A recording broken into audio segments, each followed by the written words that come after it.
Good morning, students. In the running topic of the solid state, today we will study about the packing of constituent particles.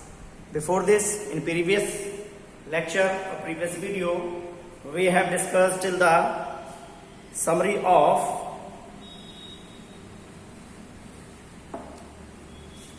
simple packing efficiency and packing fraction for the simple body centered and face centered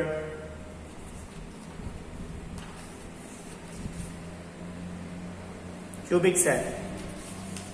Today our topic is packing of constituent particles. Before this, we will understand about the coordination number.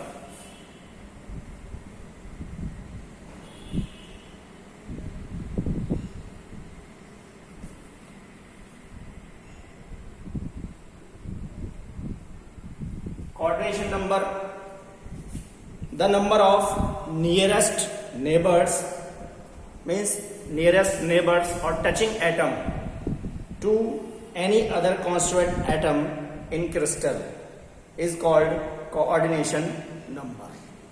That is of various types. The first one is 1D packing. Means coordination number ये है कि अगर constant particle क्या क्या है नजदीक हैं, तो अगर हम इस स्ट्रक्चर के अंदर देखें तो सपोज करो इस कॉन्स्टेंट पार्टिकल का क्या लेना है, हमें कोऑर्डिनेशन नंबर लेना है. तो इसके नियरेस्ट एक ये है और एक ये है, इसलिए इसका जो कोऑर्डिनेशन नंबर होगा वो कितना हो जाएगा, 2 हो जाएगा. तो इसको डिफरेंट स्ट्रक्चर्स के अंदर हम देखते हैं. तो first let's see 1D packing. 1D packing के अंदर कोऑर्डिनेशन नंबर यानी नियरेस्ट जो कांस्टेंट पार्टिकल है उनका जो नंबर होगा वो क्या होगा, वो 2 होगा. यहाँ पर देख लीजिए, यदि हमें इसका निकालना है, इस कांस्टेंट पार्टिकल का कोऑर्डिनेशन नंबर कैलकुलेट करना है, तो इसके नियरेस्ट जो कांस्टेंट पार्टिकल है एक ये है और दूसरा ये है. So in this case the coordination number is 2. In 1D packing the coordination number means nearest number. ठीक है जी, इसको क्या कहते हैं, कोऑर्डिनेशन नंबर, और nearest number that is 2. Whereas in the case of 2D packing,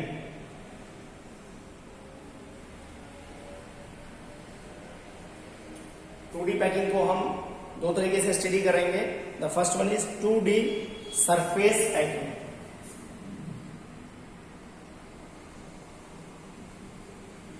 2D surface packing, and the second one is 2D hexagonal packing.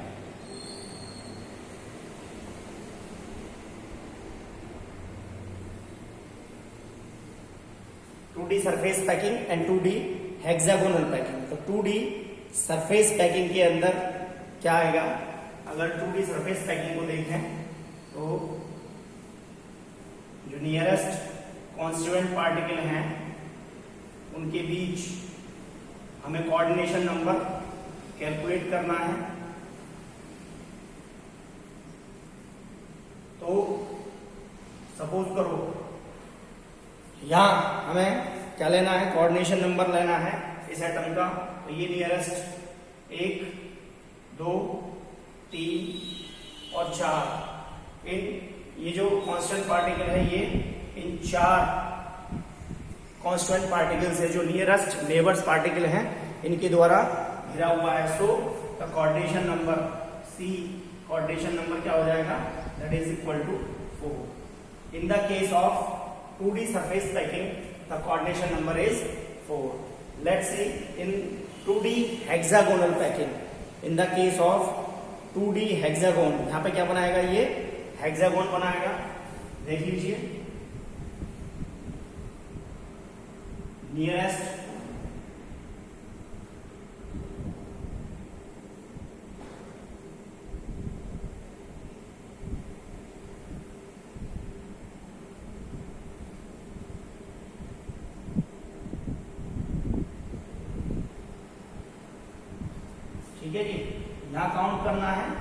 देखिए 1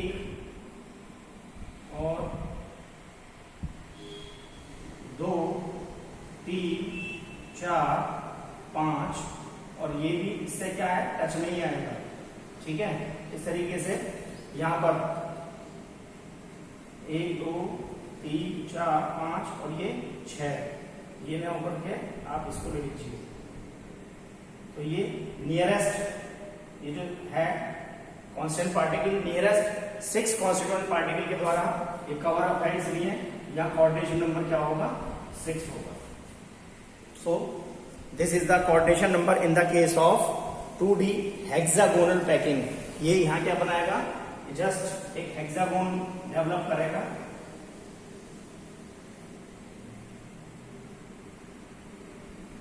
इस तरीके से एक हेक्सागोन को डेवलप करेगा, इसलिए यहाँ कोऑर्डिनेशन नंबर कितना आएगा, 6 आएगा। So next let's see the coordination number in 3D packing. 3D packing जो होती है वो क्या होती है जी, 3 प्रकार की होती है। 3D स्क्वायर पैकिंग जिसको AAA कहते हैं, and 3D hexagonal close packing जिसको AB और AB पैकिंग भी कहते हैं, and 3D face centred close packing और close cubic packing. So let's see 3D packing. Now that is the 3D packing, and it is the first type of 3D packing that is known as AAA or 3D square packing.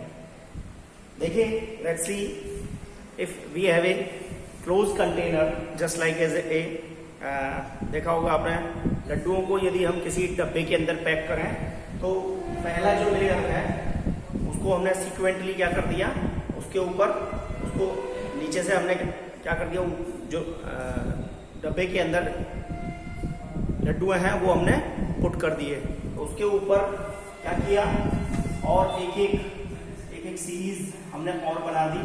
तो इस तरीके की जो packing बनती है उसको हम क्या कहते हैं, AAA या 3D स्क्वायर पैकिंग कहते हैं। यदि आप यहाँ कोऑर्डिनेशन नंबर कैलकुलेट करेंगे तो ये लगेगा, देखो यहाँ ये 1 और ये 2, ये 3 और ये 4। There are 4 constant particle which is nearest to this constant particle, and एक क्या होगा, एक इसके ऊपर होगा और एक इसके नीचे होगा। ठीक है, तो इसलिए यहाँ जो कोऑर्डिनेशन नंबर आएगा इसका दैट इज इक्वल टू 6। और जो ये फ्री और एम्प्टी स्पेस जो वाइड्स बनते हैं ये क्या रहेंगे, ये वेकेंट रहेंगे। ठीक है, यहाँ वाइड्स आपको नजर आएंगे साफ इसके अंदर, यानी स्पेस और भी हमें क्या होगा उस डब्बे के अंदर नजर आएगा। तो इस तरीके की जो पैकिंग होती है उसको 3D स्क्वायर पैकिंग कहते हैं। Next type is AB। Next the second one is AB and AB, और इस पैकिंग को हम 3D हेक्सागोनल क्लोज पैकिंग भी कहते हैं। That is also known as 3D hexagonal and close packing. That is AB and AB type. यानी यहां पर क्या होगा, ये हमने प्लेस कर दिए, एक यहां और एक यहां। क्लियर? अब ये मान के चलिए और स्पेस रही है, अभी मैं इसको दोबारा बताता हूं। In this case this one is the AB and AB, और also known as 3D hexagonal close packing. तो यहाँ क्या होगा, जो ये A है इसके अंदर 2D हेक्सागोनल पैकिंग होगी, और ये जो B है इसको 3D हेक्सागोनल पैकिंग क्यों कहते हैं, क्योंकि B के अंदर क्या आएंगे, सारे टेट्राहेड्रल वॉइड्स आएंगे। टेट्राहेड्रल वॉइड्स यानी ये 1 और इसको 3 अलग से कवर किए हुए हैं। ठीक है जी, तो ये मिलकर के क्या बनाएंगे, टेट्राहेड्रल वॉइड्स बनाएंगे। और ट्राइगोनल वॉइड्स जो बनता है जब ये तीन नियरेस्ट ये पास पास होंगे क्या बनाएंगे, ये ट्राइगोन बना रहे हैं, इसलिए इस तरीके से क्या बनता है, ट्राइगोनल वॉइड्स बनता है। तो यानी यहाँ पर आप देख सकते हैं इस 3D हेक्सागोनल पैकिंग के अंदर जो ये टेट्राहेड्रल वॉइड्स हैं वो सारे के सारे क्या होते हैं, कवर अप होते हैं। तो इसका जो कोऑर्डिनेशन नंबर आएगा वो क्या होगा आपका, that is 12।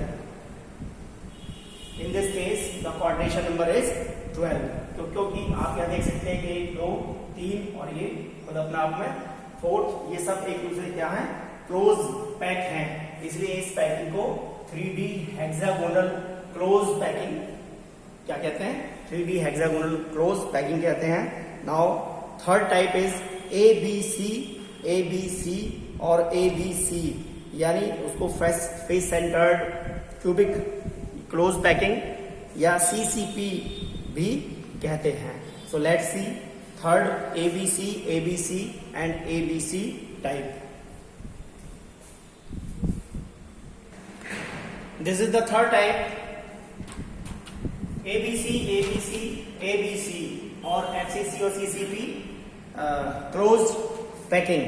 In this, all the octahedral voids are covered, where this A is the 2D hexagonal packing, whereas this B is tetrahedral and C is octahedral. यानी यहाँ पर क्या है, octahedral covering भी होती है। ये जो ऑक्टाहेड्रल वॉइड्स होते हैं ये सब क्या होते हैं, उसके साथ मिलकर के कवर होते हैं। जैसे यहाँ एक स्ट्रक्चर के अंदर मैंने आपको दिखाया है कि ये एक कांस्टेंट पार्टिकल है, इसको 1 2 3 4 4 5 और दिस वन इज 6, ये 6 इसको क्या करे हुए हैं, कवर अप किए हुए हैं, इसलिए इसको हम क्या कहते हैं, 6 एटम वॉइड्स। ठीक है जी, क्या कहते हैं, that is called 6 atom voids. तो इसके अंदर जो कोऑर्डिनेशन नंबर आएगा वो भी क्या होगा, वो 12 होगा, क्योंकि बस हमें क्या याद रखना है, इसमें ऑक्टाहेड्रल ABC C टाइप के अंदर क्या है, ऑक्टाहेड्रल कवरिंग भी होती है। यहाँ टोटल जो ऑक्टाहेड्रल वॉइड्स होते हैं वही आकर के कवर होते हैं। So these are the types of 3D, third types of 3D packing. Now let's see density of unit cell.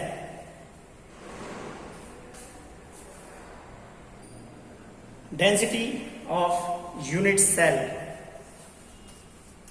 As you know that density is the ratio of mass to volume. So in cubic unit cell all the sides are equal. There are the 3 sides, that is A, B and this one is C. अगर हम यहाँ देखें तो इनके बीच में जो angle बने हुए हैं, these are, there are 3 axes X, this one is Y and this one is Z, and the side are A, B and C, and the angle between X axis and Y axis is phi, and Y and Z is alpha, and Z and X is beta. There are the 3 angles, and all the 3 angles in cubic unit cell are equal, that is 90 degree. Clear? ये क्या होते हैं, तीनों ये angle 90 degree के होते हैं, and all the sides are equal. Where is the age of the unit cell is A.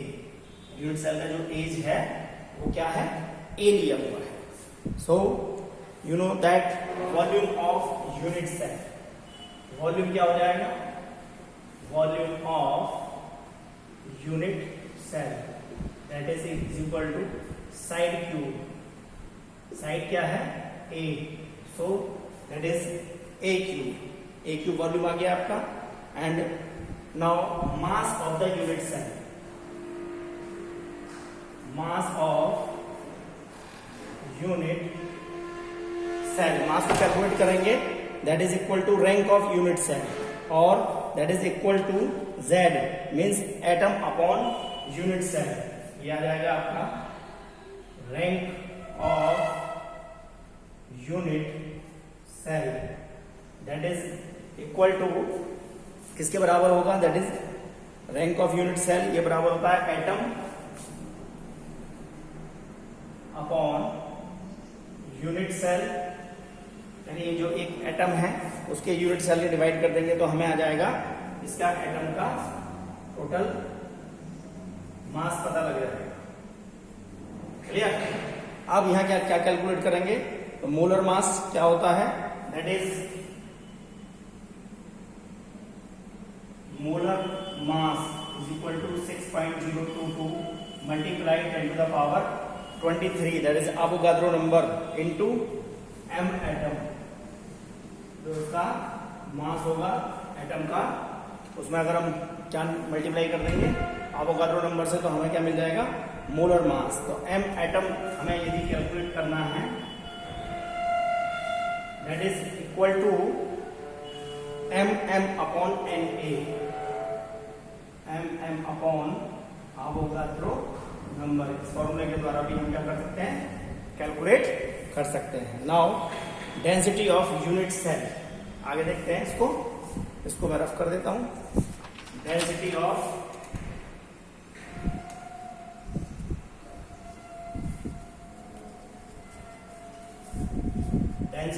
Unit cell,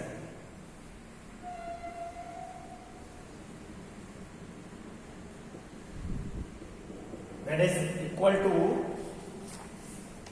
ये किसके बराबर हो जाएगी, density of unit cell P, ये डेंसिटी को रिप्रेजेंट करते हैं किसके द्वारा, रो के द्वारा, that is equal to Z means atomic number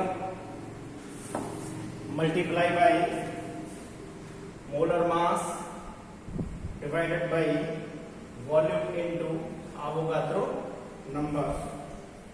ठीक है जी, तो Z क्या है, यहां पर Z is the rank of unit cell, rank of unit cell, और that is mm is the molar mass, V is the volume, whereas Na, that is Avogadro number, and volume of Avogadro is 6.022 multiply 10 to the power 23, यह Avogadro number की value होती है। ठीक है जी, तो इस फॉर्मूले के द्वारा हम क्या कैलकुलेट कर लेंगे, डेंसिटी रो, इसको कैलकुलेट करने के लिए ये फॉर्मूला है। आगे देखते हैं voids, position of the whites.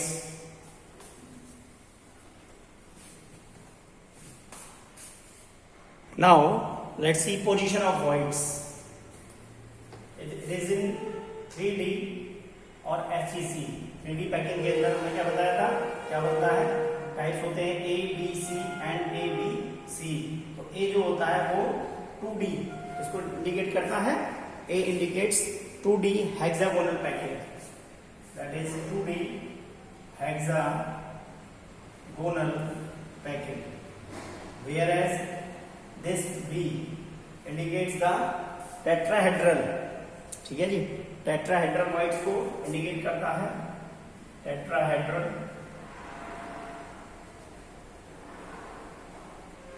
Whites को, और this C indicates octahedral voids. तो ये पोजीशन है इनके अंदर। तो टेट्राहेड्रल जो वाइट्स बनते हैं ये कितने, 4, उससे देखा था हमने, 4 से मिलकर के बनते हैं, 4 वाइट्स से, या 4 आप कह दीजिए, क्या मिलेंगी आपको, बॉल। ये देख लीजिए, इस तरीके से टेट्राहेड्रल वाइट्स क्या होते हैं, फॉर्म होते हैं।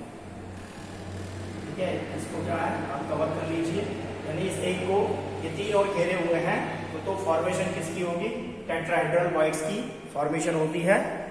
एक तरीके से आप ये मानिए एक बॉल को 3 बॉल सराउंडिंग किए हुए हैं, एंड ऑक्टाहेड्रल वाइट्स जो होते हैं वो 8 से मिलकर के बनते हैं।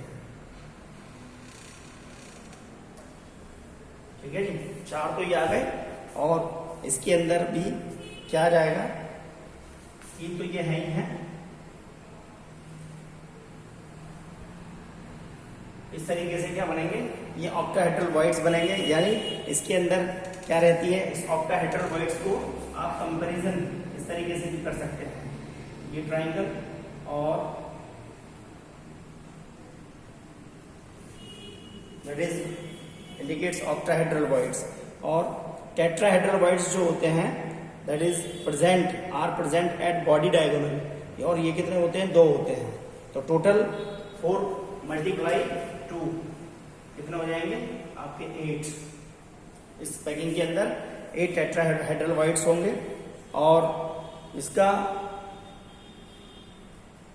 ऑक्टाहेड्रल वॉइड्स जो होते हैं वो एक कहाँ होगा, बॉडी सेंटर्ड के ऊपर होगा, और जो 2 होंगे ऑक्टाहेड्रल वॉइड की जो पोजीशन होगी वो एज सेंटर्ड पॉइंट के ऊपर भी होगी। यानी ऑक्टाहेड्रल वॉइड्स भी कितने मिलेंगे, 4 × 2 = 8। ये भी कितने होंगे, 8 होंगे। क्लियर। ऑक्टाहेड्रल वॉइड्स आपको पता है, यानी जो नंबर ऑफ वॉइड्स हैं टेट्राहेड्रल के अंदर आप ये कह सकते हो 2n, और ऑक्टाहेड्रल के अंदर भी n। Now radius ratio that is only for ionic compound. जो रेडियस रेशियो होती है वो किसके लिए होती है, only for ionic compounds. Radius ratio that is only for ionic compound. For example NaCl, NaI, sodium iodide and sodium chloride, और example ले सकते हैं potassium chloride, zinc sulphide etcetera. इसके लिए यदि हम रेडियस रेशियो को कंपेयर करें तो जितना ज्यादा क्या होगा रेडियस रेशियो, ये किसके, क्योंकि ये जो आयनिक कंपाउंड्स होते हैं किससे मिलकर के बने होते हैं, इसके अंदर क्या होते हैं, कैटायन और एनायन। तो उसकी जो रेडियस रेशियो है उसको निकालने के लिए ratio of cation to the ratio of anion, यानी जितना ज्यादा कैटायन ज्यादा होगा उतना ही रेडियस रेशियो भी ज्यादा होगा। कैटायन की यानी साफ देखने में नजर आ रहा है कि this radius ratio depends upon the radius of the cation, it means it is the directly proportional to ratio of cation. तो रेशियो ऑफ कैटायन जितना ज्यादा होगा रेडियस रेशियो भी उतना ही ज्यादा होगा, यानी स्टेबिलिटी आयनिक कंपाउंड्स की ज्यादा होगी। एंड इसका जो कोऑर्डिनेशन नंबर होगा वो भी इसके ऊपर डिपेंड करता है, इसके ऊपर कैटायन की जो रेडियस होती है उसके ऊपर। तो ये जितना ज्यादा होगा कोऑर्डिनेशन नंबर भी उतना ज्यादा होगा, यानी टोटल किसके ऊपर डिपेंड कर रहा है, वो कैटायन की रेडियस के ऊपर डिपेंड करता है। क्लियर। सो आगे आता है आपका 3 points of stability of ionic compounds, और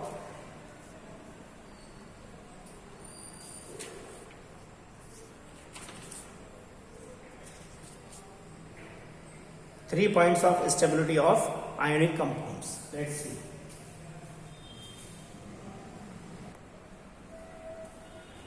Now students, this 3 points of stability of ionic compounds is not the part of the syllabus this time.